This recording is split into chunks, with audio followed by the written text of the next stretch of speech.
What's up guys, Mr. Audio here and welcome back to another video. If you're a music producer and you produce music at home, then this is the channel for you. Hit that subscribe button, hit that notification bell so you'll be notified whenever I put out a new video. Alright, so it seems like my mastering videos seem to be the best performing. I feel like I need to make a more in-depth video on mastering and how I come to these conclusions and how you should get your room set up or your area set up for mastering. Alright, first let's just go over a few things. Mastering's changed from making a collection of songs into one cohesive listening experience into make my track as loud as commercially possible without sacrificing quality, and also balance it and make it translate on all systems the same, which is actually how I would go about defining mastering nowadays. Just getting your track up to loudness that sounds good for your genre, and then also making sure that it sounds like the reference tracks given to you by the artist, and any notes that they've given you as well. And if you're mastering your own tracks, you should have a good idea about how you want it to sound in your own head. How you get your room ready? Well, first of all, you need to think about acoustic treatment. Rock wool insulation, build some wooden frames, stretch fabric around it, put some rock wool in it, hang it up on your walls. It's not hard, and it makes a big difference. And a ceiling cloud wouldn't be a bad idea either if you're in a room like a bedroom. And just really generously coat the walls with that treatment. Like seriously, hang them up everywhere, but don't make it too dead if you're going to also be recording in that space as well. Then what I want you to do is once you've got it treated right and your room positioned right, you can listen to music in that scenario. Now, if you're not mastering inside of a room and you're mastering inside of headphones, I want you to get a bunch of different listening systems to test your music on as well. Like a car, a boombox, a crappy Bluetooth speaker, a phone, a laptop speaker, and maybe even some like crappy AirPods or like old Apple headphones, just junk speakers, something that the average listener would listen to it on in the worst case scenario. You know what I mean? So you want to get a few of these best and worst case scenarios, and you want to listen to them on those systems, and you want to make them translate very similar on those systems. So how do you do this? Well, first of all, you need to listen to a lot of commercial releases on these systems to see how they sound, all right? Especially if you're in a room, you want to listen to commercial releases in that room. You want to find the volume that it sits at that your ears find it the most pleasing to listen to. The volume that's just right. I call this the Goldilocks level. It's not too loud, it's not too quiet, it's just right. And that's the level you're shooting for when you're mastering. So basically you do this with headphones, you do this with your room, with your interface. You just mark the dial in your mind, or if it helps to putting a piece of tape down on it, and you mark that so that whenever you're setting up a mastering job, you can put the volume there, and that's what you're shooting for, so that you know that you've got your track loud enough when it's pleasing for you to listen to it at that level, and you don't feel like you have to turn it up or turn it down. Also, if you're listening on Spotify, that could be loudness normalized, so you might want to turn that off for this purpose. So after you've listened to music in all the spaces and all the systems that you might be listening on and testing your music on, you can then start mastering your own tracks. And let me show you how I go about critically listening and thinking about making decisions while mastering. Alright, so we're inside my computer here, and I got a track up that was written by me, my artist named Thomas Jeffrey, that I'm probably not going to release. I may in the future, however, release it, but as of right now, it's not going to be on the first two albums. So what I like to do first is I want to clip the tops of these peaks off here to give the limiter less of a load when I'm pushing the audio up into it. I want the limiter to not have to fold down the audio so much, and using a limiter here is not what I like to do, because then it's like folding it and then double folding it. And I don't want to double fold my audio ever. It never sounded good to me. So personally, on Transients, I like to tackle them with a clipper. Just a light clipping. Soft clipping here. Make sure oversampling is enabled in Ableton if you're using a glue compressor for the clipper. And then you're just going to raise the clip gain function until it's clipping off the tops of those peaks. We're going to do 4 dB because that looks about right. Alright, then I want to bring it into some gentle glue compression to really glue it together, but I want it to react to everything above the bass. I don't want it to be pumping with the bass. If you're going to let the compressor react to the whole signal, it's going to react to the bass the most because the bass is usually the loudest. So whatever the bass is doing, it's going to compress the rest of the track according to that. So you want to set your high pass filter around 200 hertz. And then what I'm going to do is I'm just going to make sure the release is extremely fast, the attack is extremely fast, and I'm just going to lower the threshold until I'm getting a tiny bit of compression, just a dB or two. All right, maybe 3 in the really busy parts, but you're just really looking to round it off more. You know what I mean?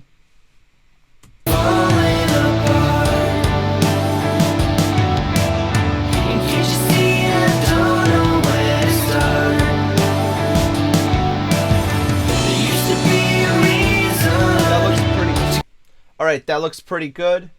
One thing I should note here is I've enabled oversampling on this plugin. By the way, this plugin right here is an SSL bus style compressor that is free. I'll link it in the description. It is by Analog Obsession. If you click all Analog Obsession logos, they enable oversampling. And the only way to get that SSL bus style compression, that little flavor, is to turn the transformer button on. So after you've got your glue or compression set, what you want to do is you want to saturate it. So I immediately go for my plugin Alliance made Vertigo, all right? And I'm going to turn down the drive and the level on both of these. And I'm going to turn them both off, all right?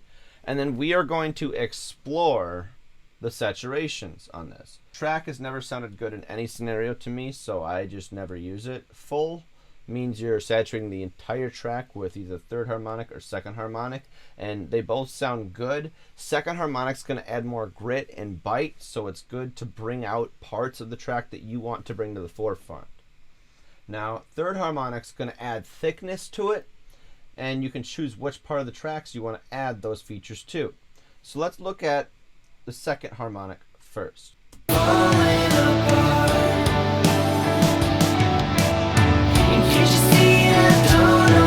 And I'm going to level match this for the sake of doing this, but I'm going to bring the level back down because it's going to be clipping. We're going to be over 0, and we don't want that. So we're going to level match it for now. So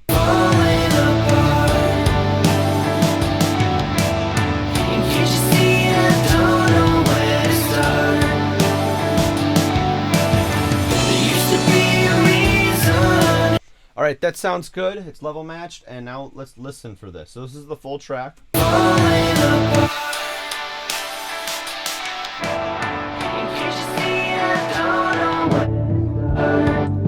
right, it makes the low end kind of boomy in this track. I don't really like it. But there it brings some vocal presence in the mid. And what I always like to do to add some stereo width to anything or any track is I like to saturate the sides, especially in the parts that are most prominent in the songs. In this case, the vocals and guitar are the most prominent in the song and the focus of it. So I want to saturate the sides because the guitars are there, and so are the background vocals. So we're going to really bring the stereo spread of it out. You hear the difference now? So now, with the saturation added in, and I'm going to toggle the power button on and off.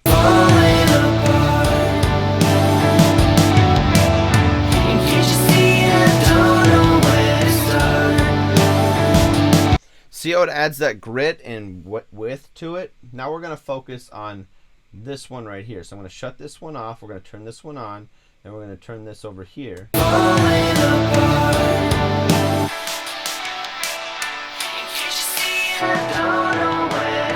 And right there, I want to saturate the guitars and the vocals and make them thicker. So what I'm going to do is I'm going to put the third harmonic fret on the high mids because that's where the vocals sit and the guitars sit. But what I would recommend doing is not adding too much saturation.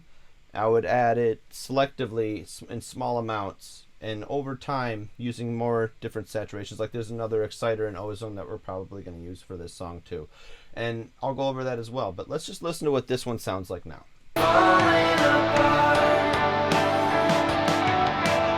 Okay, now we're going to turn on the saturation with the track.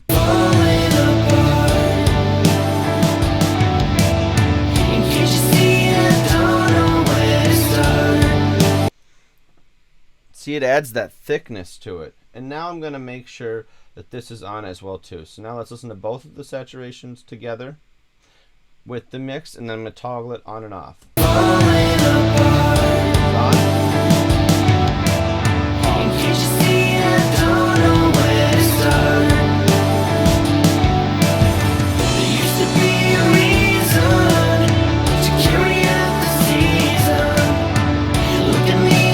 Yeah, there's a big difference there.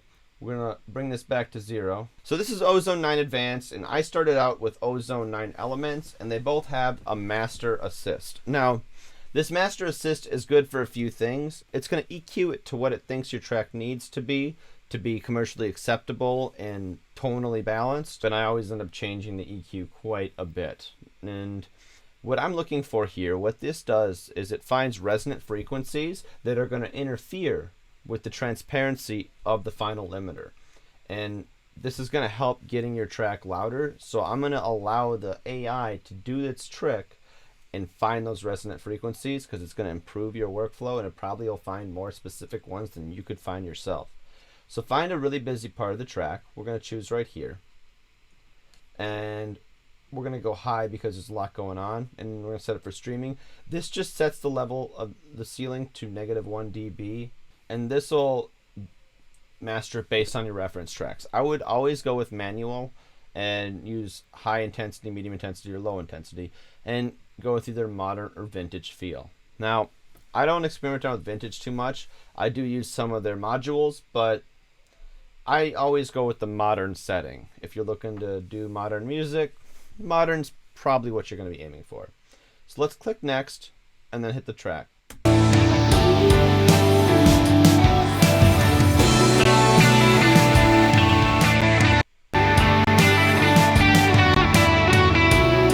You'll hear some clicking, popping during this section. It's Ozone trying to figure out what's going on.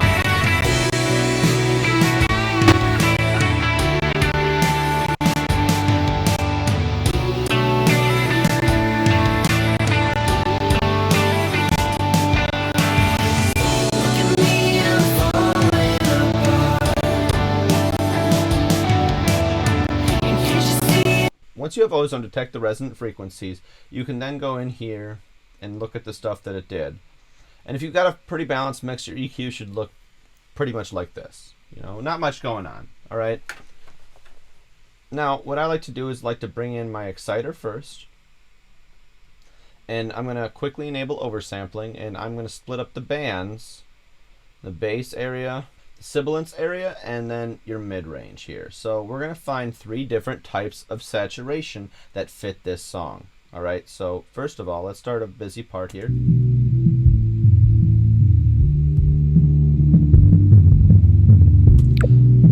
So how I like to find the distortion that fits the section of the song that I'm working on, and you can put this in mid-side mode too and get really interesting with it, but if you remember, we've already done some mid-side saturation over here with the vertigo, so let's just try to keep this simple. All right, so what I like to do is like to crank up the mount and the mix at 100%, and I like to find a setting that sounds good, you know.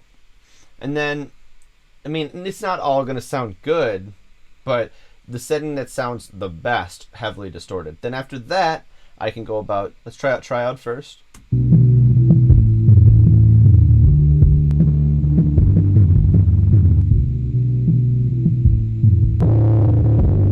Definitely not too.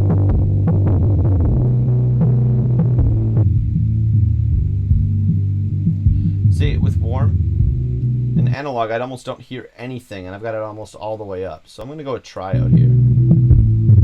But we're going to really turn that down. Now I'm going to move over here to the mid.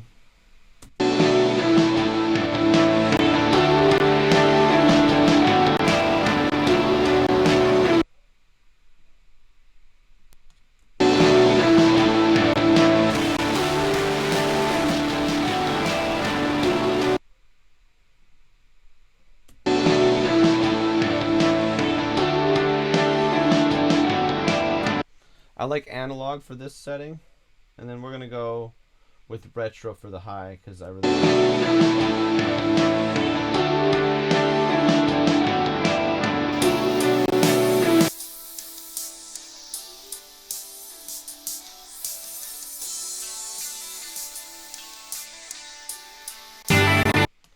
Alright, once you have your exciter set, you can go into the equalizer function, and we're going to switch it to mid-side right away. Look at your high pass, set that at, cut out all the low frequencies, and I like to do a 6 decibel roll off.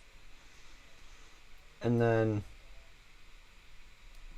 It looks like it's pushing the highs. I don't know about pushing the highs. Maybe we just need something.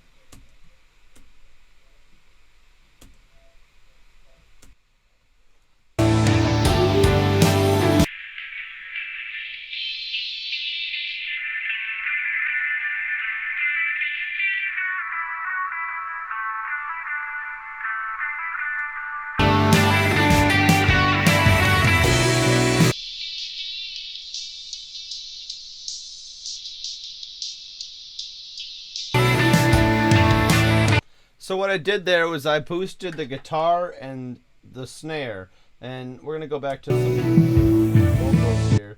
See.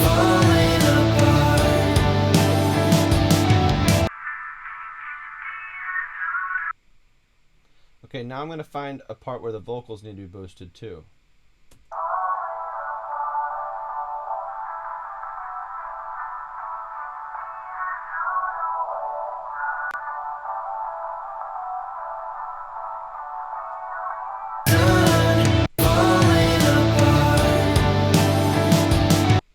Now, I wouldn't do this on every song. This is just what I heard and what I feel like when I'm listening to it. I want more snare, I want more guitar, and I want more vocals in this area. Now we're going to look at the side section. The side is much different, and we're going to change a lot of settings.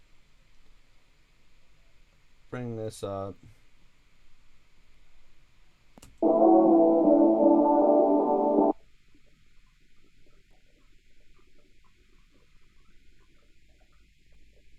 So right now, I'm boosting vocal presence on the sides, that saturation we were doing before. I'm boosting that up with an EQ.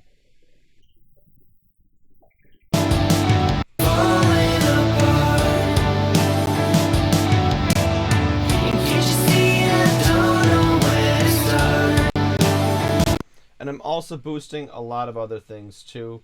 This is what this EQ looks like for this song. Now we're going to move on to the second equalizer. This one's easy. We're going to put it in left right, click channel link on, delete this, so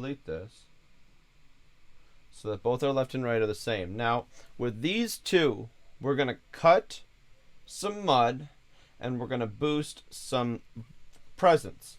Now what I mean by presence is presence with the vocals and the guitars, and we're going to cut some mud. By mud I mean bad sounding frequencies. Now you might not have a lot, but I'm going to cut the same as I'm going to boost. So it's going to ideally be the same in volume, but I'm going to do something different to the left side and something different to the right side, so that you're hearing different things on the left and the right sides. So let's try this out here.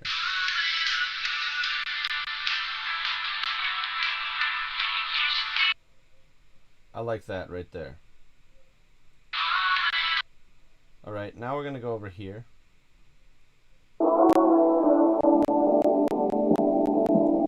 And my computer doesn't like when I do this with it recording, so we're going to try to do as little as possible playing the music and just try and turn channel link off. Click back in. Select both of these, move that way, click over to the right, move that way. Alright, so I moved the left, and moved the right, and it looks like this. So you're hearing some stereo spread on those two areas. Now we're going to do dynamics processing here. I'm going to turn this on. We're going to shut this off. I don't want to compress the low end, and I want it at about 150. I do, however, want a little bit of more glue happening, so we're going to try to compress this up here. And I want the transients to come through, so I'm going to let them breathe. And I want the release to be super fast. I don't want it clamping down and holding down on too much. I just want it to round off everything.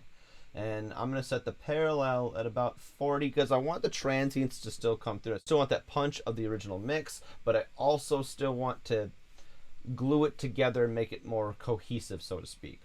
So, and I don't touch the limiter. I always have auto gain compensation on so that nothing's affected and it sounds good. So let's just listen to what it sounds like with it off and then with. So this is with it off.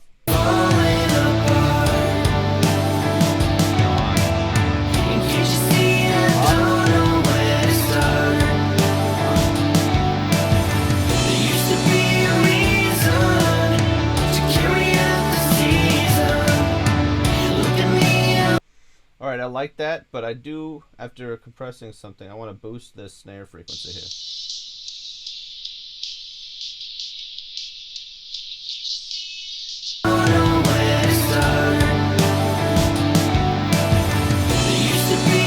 Alright, that sounds good. This dynamic EQ is doing what it's supposed to. Now we're going to go to the imager. And I don't always use the imager, but I do sometimes. We just shut this one off. We just push everything out just a wee bit. Now, if you push it too far, it sounds like this.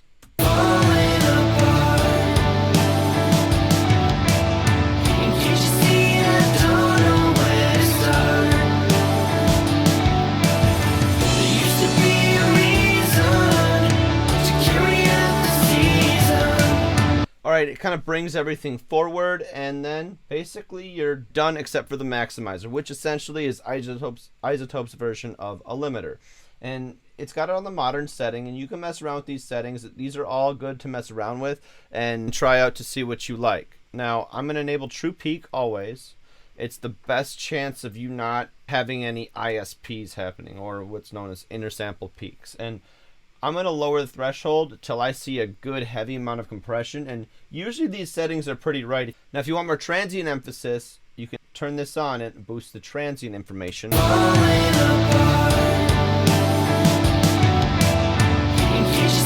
going to lower the threshold of this limiter until I'm getting a good amount of limiting that's not distorting in a way that I don't like. Because what's going to happen, the more you push the audio into the limiter, the more low-end definition you're going to lose, and the more high-end crisp and crunch is going to come out. So let's just listen and see where that sweet spot is, all right?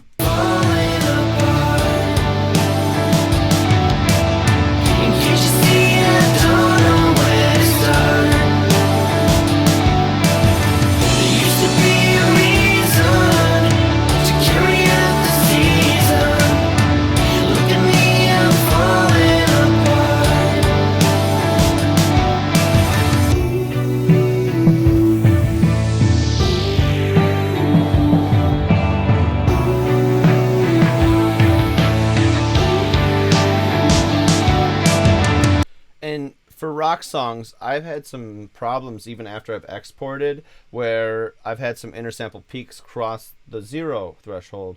So what I like to do is I like to bring my ceiling down to -2.1 to assure that no intersample peaks will cross that 0 threshold, so that when my mix is inevitably converted by some codec for online streaming purposes, it's not going to distort in any way that I don't like. So format it for 24-bit depth and 44.1 kilohertz so that they don't do any other converting to my tracks that I don't particularly want. So now we're going to go over to the dither section here, because I personally like Ozone's dithering better than RX's or Ableton's versions of dithering. So we're going to go to max noise shaping, low dither amount, because we're only going to do 24-bit depth, hit auto blanking, limit peaks, hit the reset button for fun, click the filter, and then you're done. It's a fun little rhyme I came up with to ensure that I click all the steps, and basically that's how you do the dither part. So that's how I master tracks. This is how I master this track particularly, and I'll be doing more master walkthroughs because they're pretty easy and they're fun for me to do, and I personally love mastering, and it's something I've only been doing for a little while. And now we get to export this song. Okay, so when I export in Ableton, I will export at 48 kilohertz and 24-bit depth because I can set a better aliasing filter when I downsample in RX. So this is not the final version. I will then bring this track up in RX audio editor, and I will resample the entire track to be a 44.1 kilohertz, and I will adjust the aliasing filter so that it's just rounding off after 20 kilohertz. So we're just going to export this to the desktop, loudnesspenalty.com. So when we're done here, we're going to drag in the song to this right here. It'll analyze your song, find out its integrated LUFS measurement, and then it'll tell you what all the streaming services are going to turn down your track respectively. All right, we're about finished up here. So I've dropped the audio in here, and it's analyzing what we're going to get turned down by. Now, I wouldn't be surprised if this gets turned down quite a bit because it is a rock song and I did push it pretty hard. Wow, so I mastered this track pretty loud this time, which is a good thing in my book because it's a rock song, and I like rock songs to sound kind of squash but not too much, and I feel like I could even push this track a bit further. Well, that's it for this video, guys. I hope you learned something. I hope what I've done showed you how you can go about mastering your tracks using Ozone or other respective plugins, and I hope you experiment around with your room. I hope you listen to commercial music in it so that you understand how loud and how they should sound in that space or on that particular system. Well, it's been a fun one, guys, and I'll see you in the next one. As always, Mr. Audio, out.